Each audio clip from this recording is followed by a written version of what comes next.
Chapter 7. Now for the matters you wrote about. It is good for a man not to marry. But since there is so much immorality, each man should have his own wife, and each woman her own husband. The husband should fulfill his marital duty to his wife, and likewise the wife to her husband. The wife's body does not belong to her alone, but also to her husband. In the same way, the husband's body does not belong to him alone, but also to his wife. Do not deprive each other except by mutual consent and for a time, so that you may devote yourselves to prayer. Then come together again, so that Satan will not tempt you because of your lack of self-control. I say this as a concession, not as a command.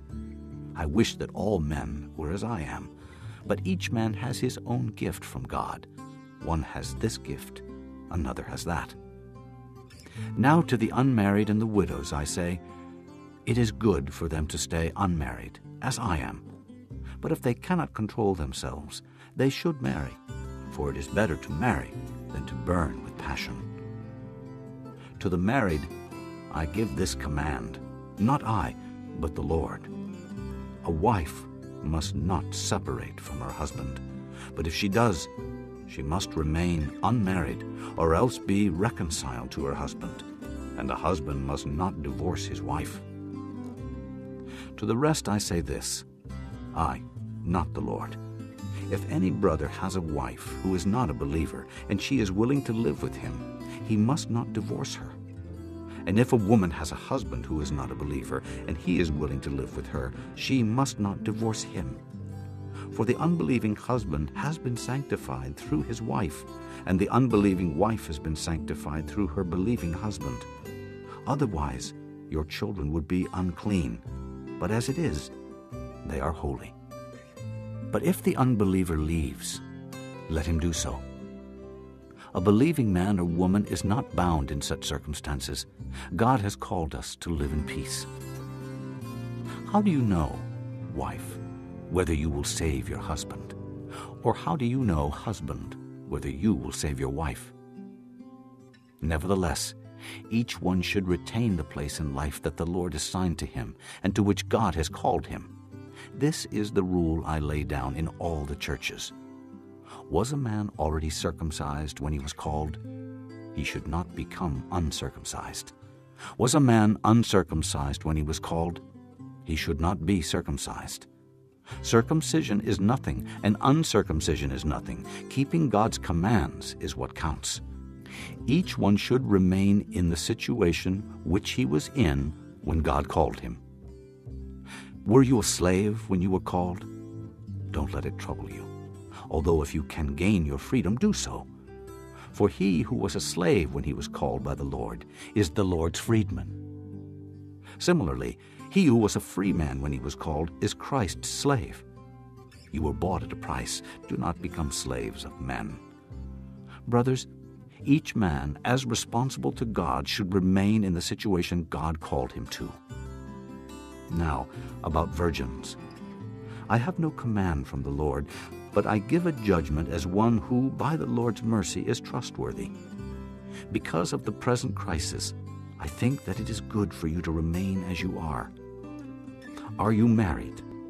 Do not seek a divorce. Are you unmarried? Do not look for a wife. But if you do marry, you have not sinned. And if a virgin marries, she has not sinned. But those who marry will face many troubles in this life. And I want to spare you this. What I mean, brothers, is that the time is short. From now on, those who have wives should live as if they had none. Those who mourn as if they did not. Those who are happy as if they were not. Those who buy something as if it were not theirs to keep. Those who use the things of the world as if not engrossed in them. For this world in its present form is passing away. I would like you to be free from concern.